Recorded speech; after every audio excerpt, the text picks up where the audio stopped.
Hello, everyone, and welcome to today's Twitter Space on Paid Marketing. I'm Mariana Kotik, Head of Marketing at Third Academy, and I'm thrilled to be here today with Ramon Maceiras. Ramon is Account Director at Hype Partners and Program Lead at Incubate. With over 6 years of experience in marketing, Ramon has successfully run paid campaigns for top L1s, DEX, and DeFi protocols, achieving amazing results. And today we'll be discussing the challenges of paid ads in Web3 and sharing some tips for brands and marketers that are looking to improve their paid strategy. So, welcome, Ramon. How are you today? Very good, very good. Thank you for inviting me. How are you doing? Great, we're thrilled to have you. As you know, this is part of this new Web3 marketing course that we're offering in our YouTube channel. And this week's topic is paid marketing. So it's really interesting for everybody who's taking the course and everybody who's like starting out in the space to learn a little bit more about this like amazing challenge, which is like a start and having and doing running successful campaigns in Web3. So it's great to have you here. But I would love to start with your origin story. How did you get involved in Web3 in the first place? Yeah, sure. Very happy to be here and thank you for inviting me. So, I joined Web3 by more or less DeFi summer. A friend of mine told me to buy a token. I did it and I didn't pay too much attention to it for a few months. And right when I sold it, it did a 40x up, and I was very pissed about that. So, I realized there was something cooking there and I had to pay attention. I started going the rabbit hole. That was like March, April 2021, beginning of the kind of the end of the bull run. And yeah, I just was spending every single hour that I was not working researching crypto. And by I think October, ended up joining Hype Academy, which was the precursor of what Third Academy is now. That was the first cohort. I was part of it, and I got hired from at Hype, our agency. And yeah, since then, January 2022, I've been working at Hype as an account director, like you said, leading strategy and marketing operations for many Web3 brands, including layer ones, exchanges, developer tools, and many others. My background before that is mainly in PPC. I spent a couple of years working at Google in the Google Ads team, and then spent almost 3 years working in a marketing agency focused on PPC for SaaS companies. So that's my background, and yeah, I'm super happy to be in Web3 these days. I won't leave it unless I have to, because it's a very exciting space, and yeah, happy to dive into the ad side of things. Yeah, I love that you're like a marketer and you have so much experience, and you're also a former scholar of Third Academy from the first cohort. So that's great because you also have the experience of the transition of jumping from working to Web 2 to Web 3, and also you can like appreciate the value of learning the basics of marketing in general and paid in particular to jump from one space to the other, right? Yeah, for sure. I think that was one of the biggest challenges for me, having a very PPC focused background and jumping into everything else that marketing is. There's quite a learning gap in that when you are used to buying ads, you're used to buying attention instead of earning it with solid campaigns, products, ideas. So there's a de-learning process that needs to happen there. So yeah, it's a challenge that I'm familiar with. Yeah, that's great. And well, for those people starting out on the space, like you were once, and also my story, it's quite similar to yours. And I would love you to explain how paid advertising in Web3 differs from traditional advertising from Web 2. Yeah, so there are, I think, lots of things that are very different. I think one of the most important ones is the idea that even though in Web 2, companies still need to go through the process of achieving product market fit, and product market fit, in case it needs definition, is the idea that you find a product that solves a problem that a significant number of people have repeatedly. This is something that in Web 2, very often for SaaS products or things like that, the road to that is a bit more clear and a bit more, let's say, proven that it works. Whereas in Web 3, there are lots of different projects that are starting now, and very few because the industry is very new and because there are so many elements to get right before this can happen. There aren't so many, let's say, product categories or models that have achieved product market fit. And the reason this is important for Web3 advertising, and to me, one of the biggest differences between Web2 and Web3 advertising is that when you're running ads for something that people don't know, don't really understand, it's really hard to get scale. And when you're running ads for something that's not scaling, it's really hard to justify that you keep spending money on ads when something is not really hitting the mark in terms of CPA, in terms of making sense from a business perspective. So that's one of the biggest differences, I think. Another big difference, the fact that there are so many policy limitations, because the way Web2 businesses are used to run ads is you just create an account on Google Ads or Facebook Ads and you start running your ads, and there's no problem unless you're in a controversial industry, which is not necessarily the case. But in Web3, you have this challenge where Google, Facebook, any of those other typical Web2 platforms where you would go to buy ads don't really like crypto or don't really accept you as an advertiser. So you will deal with account suspensions, you will deal with ads disapproved, or just not being able to target people in the way that Web2 brands are able to. So I think there are lots of other differences, but to me, those are some of the most important ones. Then I guess there's also a big factor about the whole idea of Web3 brands are built better around community led growth and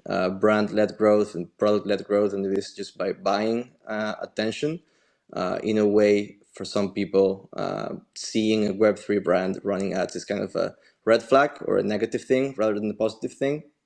So that's definitely something that's very deep in the culture, in the ethos of Web3 that you're going to be fighting against when you're running ads for a Web3 project. Yeah, absolutely. I think you covered like most of the issues or probably the questions I had for you. So I would love to like try to double click a couple of things you mentioned before.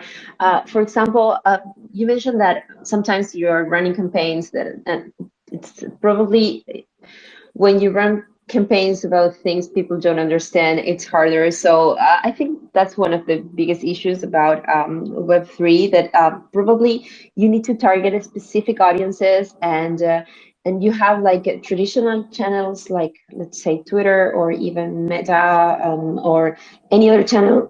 Sorry, any other channel that you may have, but also like you have decentralized environment where you can find these people. So how does that work? I mean, how do you target a specific audiences in Web3? Yeah, so the first thing when you're going to run ads, this is applicable to any business really. The first thing you need to think about is where are the people that I'm trying to target? Like where do they hang out in the world and specifically in the internet? So I think we can all agree, especially because we are right now having this conversation on Twitter Spaces, that Twitter is probably where crypto lives. That's why we call it crypto Twitter. So in terms of like where did you go and buy ads? Where do you find those people?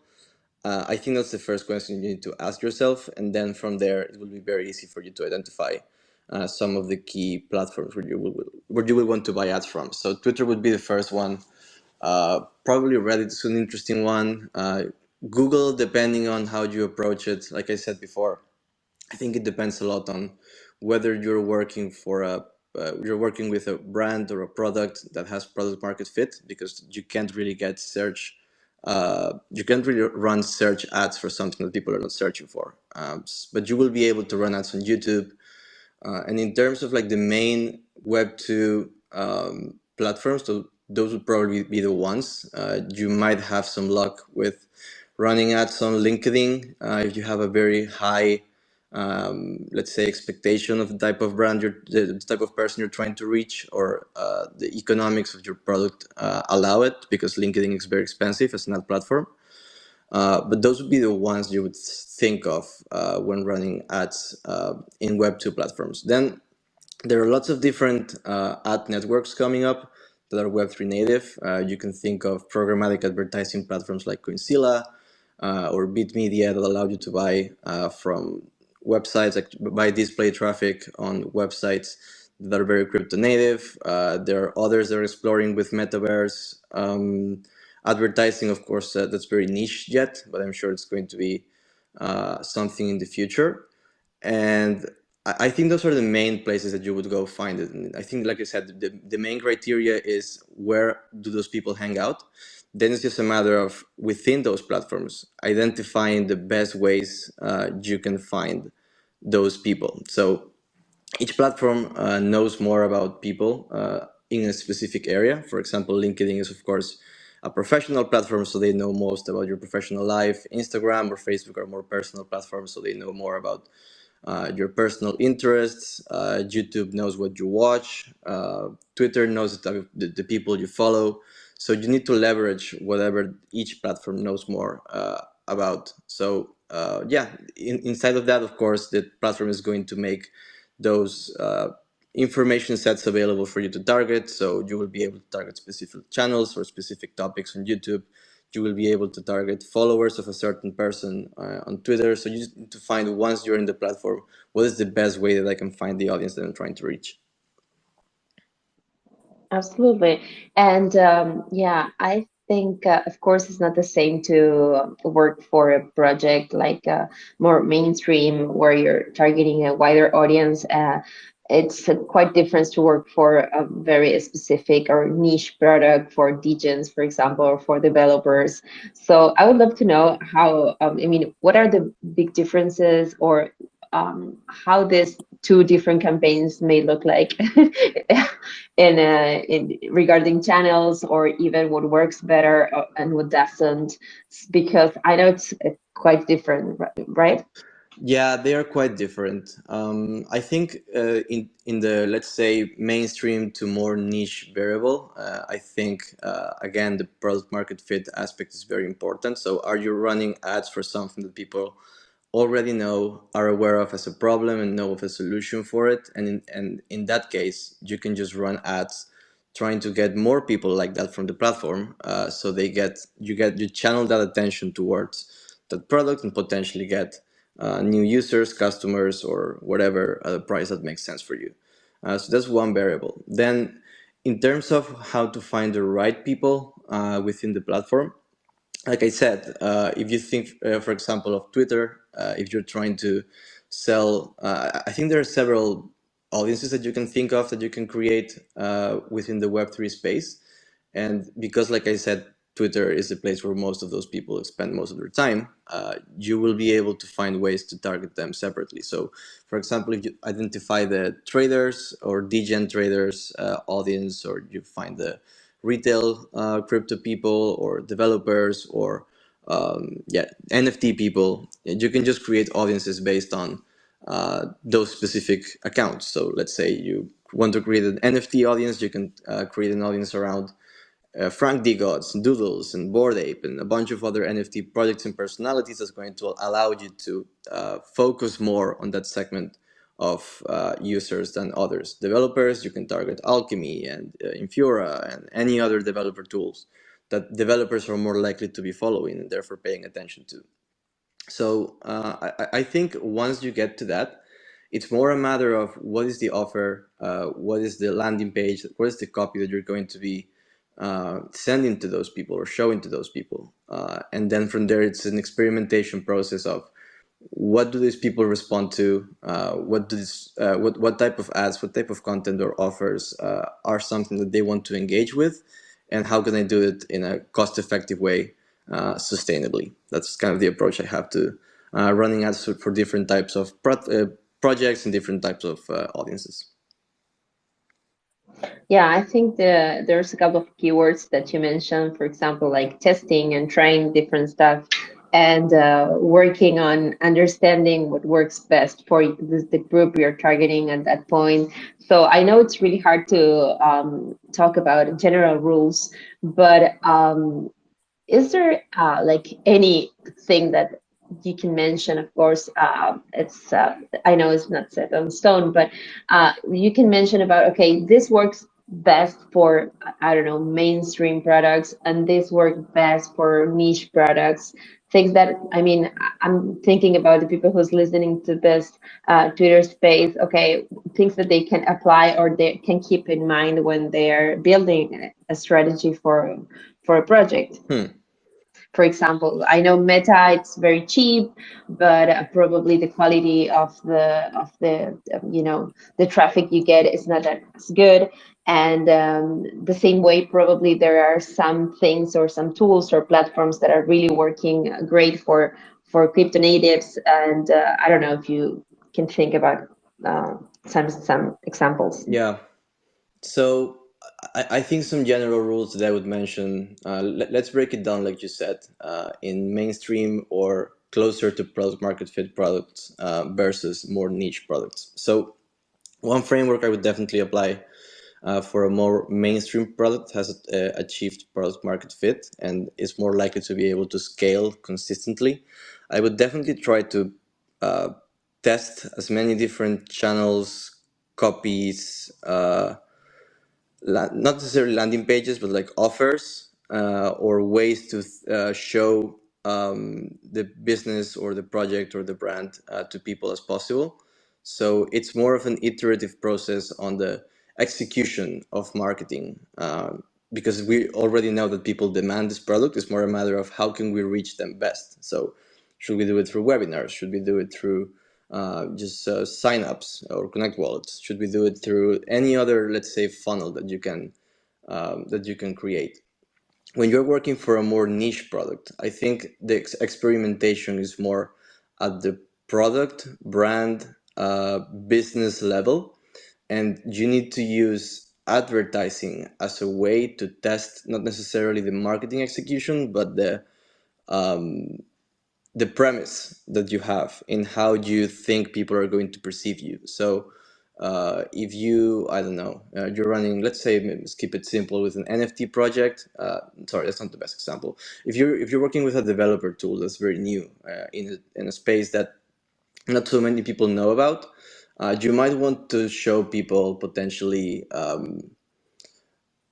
a guide to use the product, or you might show them a webinar, or you might show them is this product meant for backend developers or front-end developers? Is this product meant for developers in certain blockchains or other blockchains? So it's more of a higher level approach where you're trying to test what do people like, not how do people like it. But if you know what I mean, then from there it's more of getting into the details and in the niche case specifically, ideally you try to think of everything as a relatively short-term test, where you're just trying to get through premises and hypotheses as fast as possible. So you want to test things with as little money as possible for as little time as possible to validate whether it makes sense or not. Learn from that and iterate as quickly as possible to keep a learning loop that's fast and efficient, cost efficient, especially.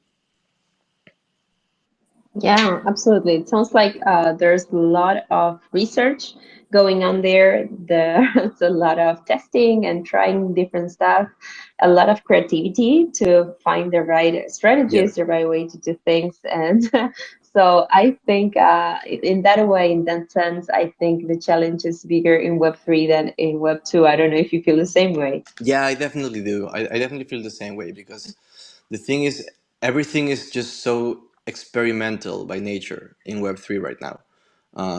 SaaS has existed for like 25 years. Web3 as an ecosystem, not only Bitcoin, but like Web3 in terms of building dApps, hasn't existed for a decade yet. So there are so many things that are new.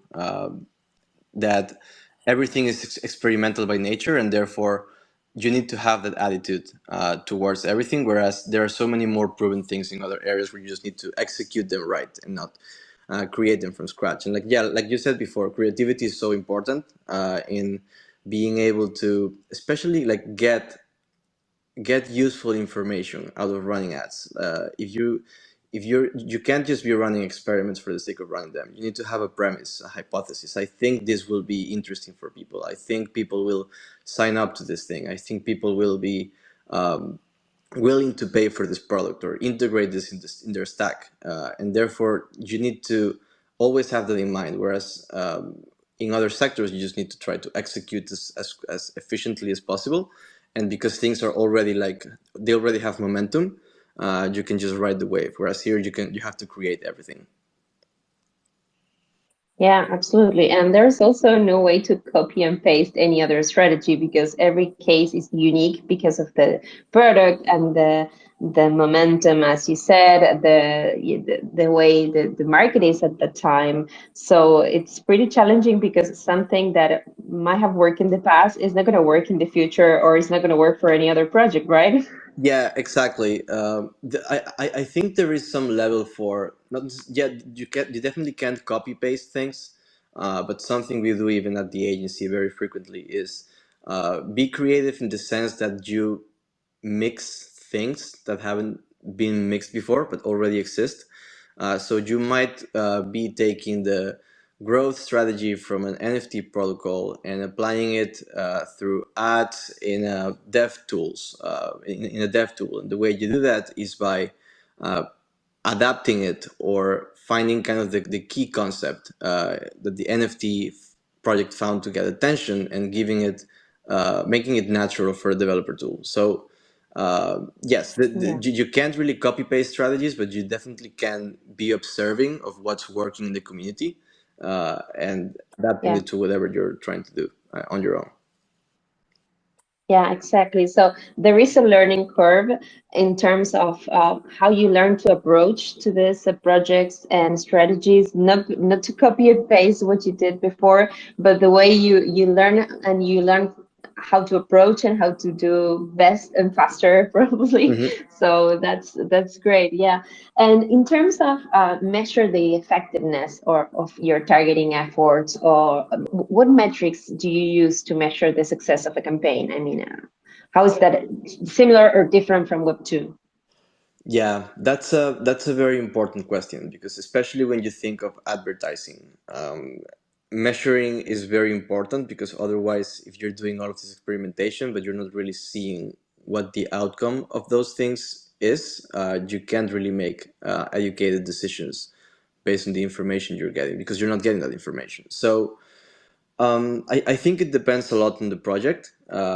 It's fairly feasible to define some basic metrics that will apply to a certain category. So, for example, a layer one will be very focused on seeing how many new projects are being launched in their ecosystem, how many developers are trying it, how much TVL is being deposited in their ecosystem. Whereas an exchange will be measuring trades, trading volume, regular traders. An NFT project will just be seeing trading volume, but also how fast their collections are selling. So it's very different. And I think the most important thing is to find your each project or each category of projects needs to find their own metric, needs to find what it is that they're optimizing for.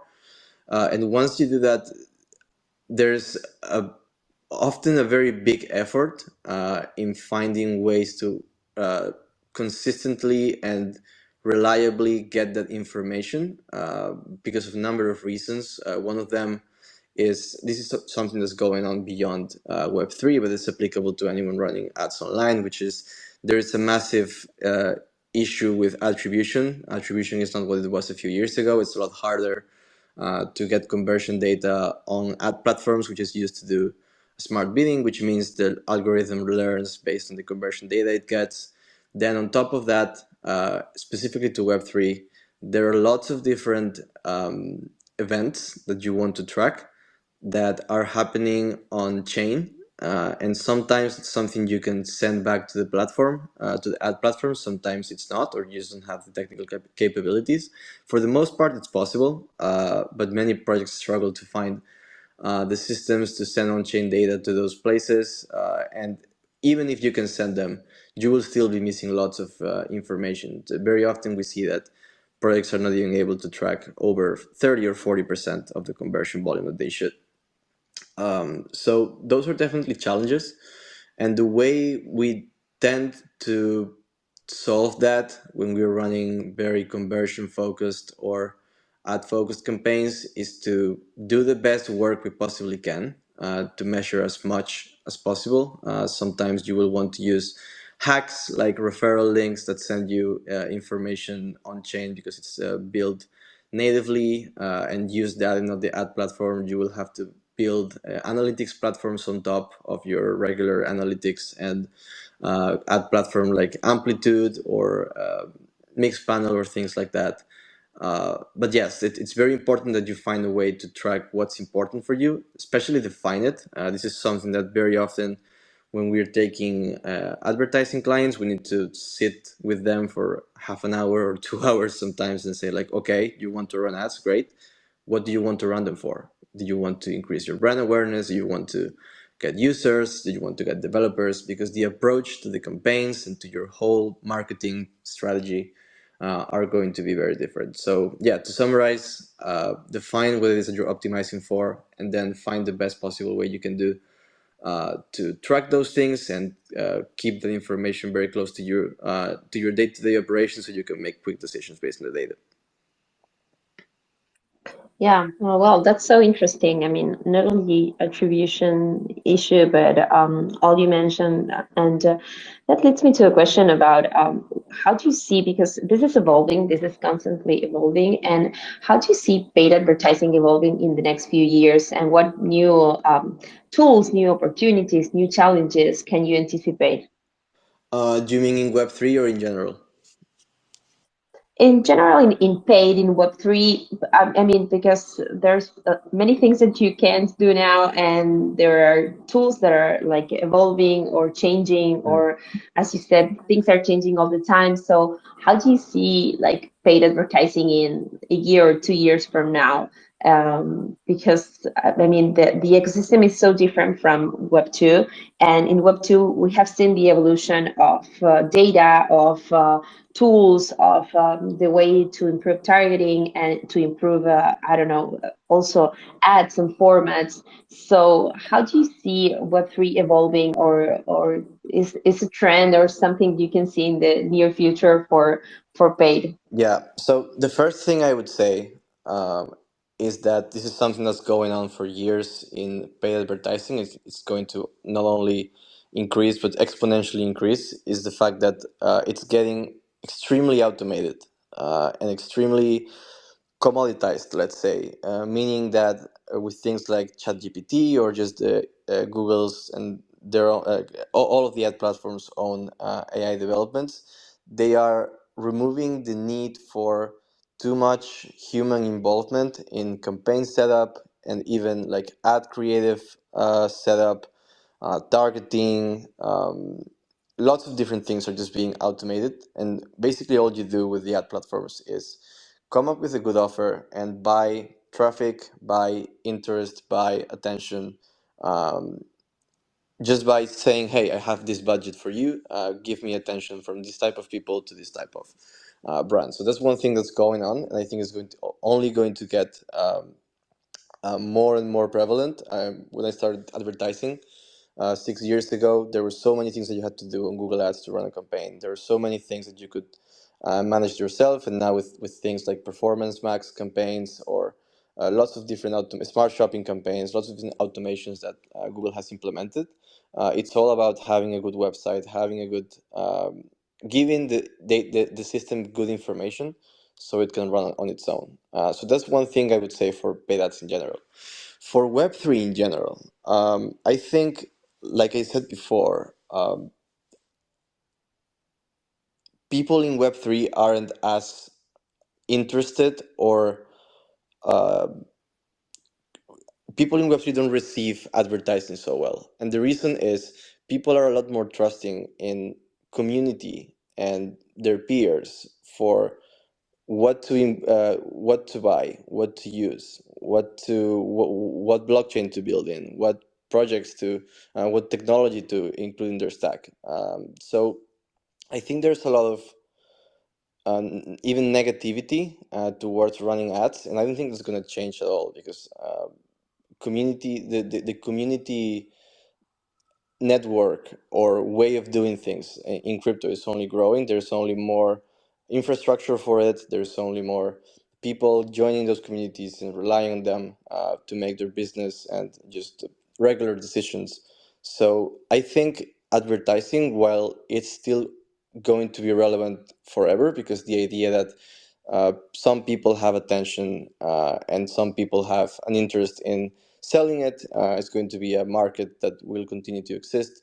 But if you think, for example, of platforms like Lens, which is trying to replace Twitter in a way for the Web3 community, I find it very hard to believe Yeah. that at any point a platform like Lens will be allowing or creating an ad system uh, for for for the network, because that's not really something that's in the ethos. So if the attention switches from Web2 platforms to Web3 platforms like Lens, and there is no ad network slash substrate to tap into, it's just something that's going to, in a way, disappear for the industry. So I think those are two big things.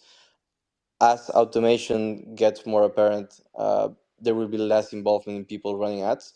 And as the Web3 audiences transition to Web3 native platforms, there will be less space for advertising. But there will always be space, just I think less than there is now.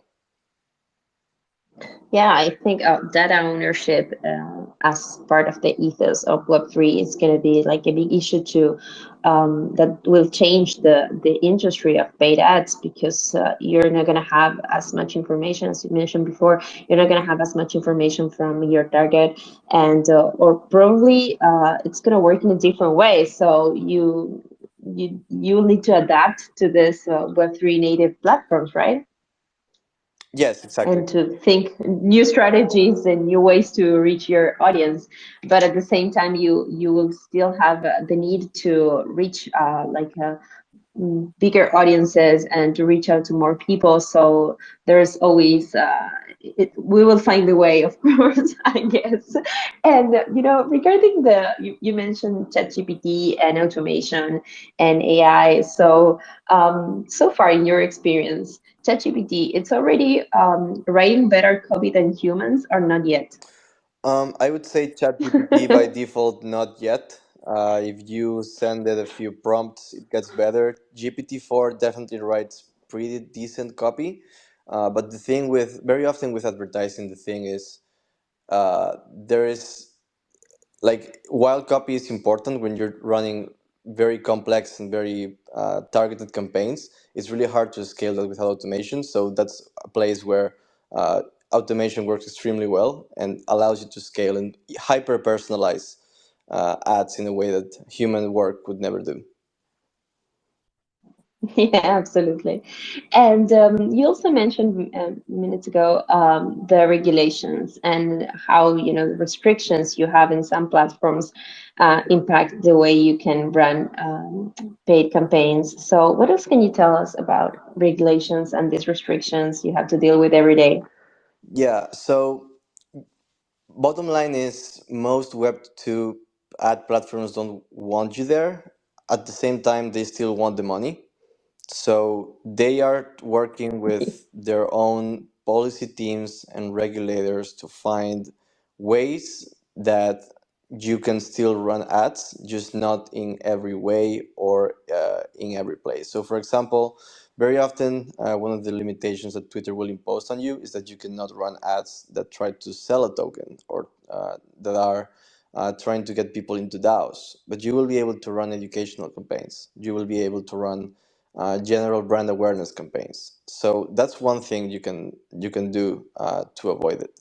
Another thing you can do to avoid it is, honestly, fly under the radar and try to not use words that will 100% flag your account, and use replacements instead. So you will probably be wanting to use things like digital assets instead of NFTs, or you won't use the word crypto at all whatsoever. But you might be able to use Web3 because they are not so restrictive with that word specifically. For example, Google doesn't like crypto, but they do accept blockchain. So you need to find the gaps in all of those limitations in the different platforms. Try to fly under the radar. Work with their teams, with the ad reps from those platforms as much as possible. Of course, this requires that you have a bit of a higher type of spend, so they bother to spend time with you. But if you're able to do that, try to work with them directly, and they are very helpful very often. Otherwise, fly under the radar and try to not get your account flagged as much as possible. So yeah, this is something you really need to navigate and understand that it's just part of the game right now. If you want to run ads in Web3, you need Yeah. to deal with those problems. Okay. Yeah, absolutely. And I think it's all about disguising and using a little bit of makeup on the Hmm. copies to understand that to fly under the radar, as you said. And do you see these regulations changing soon? Because I mean, it doesn't really make any sense. But at some point, okay, I get it. There's a lot of scams around, and I can understand this. But do you see these regulations like getting a little bit more flexible in the near future, or not really? Yeah, so very often these platforms are very reactive to what governments and just public law are like. So at the point where crypto is more regulated, it might be the case that they will be more they will ease up the rules. So for example, there are some countries in the world like Singapore that are a lot more flexible with crypto than others, like not ad wise, but like law wise. And it's not so hard to run crypto ads on Singapore because if the government doesn't have a problem, Twitter doesn't have a problem. So that's one aspect to it. But I think over time, yes, as the industry matures and more regulation is set for crypto projects, I think they will end up accepting crypto ads more because they want the money, like from any other industry. But it will take some Yeah. time, to be honest. Yeah.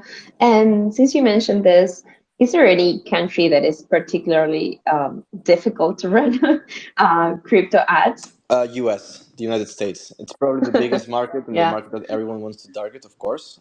But that's the market that is an absolute no-no, and especially any US based project, even if it's not like legally based, but most of the team are from the US, will absolutely frown upon doing any marketing campaign that is specifically targeted to the US because it can get them in very big trouble.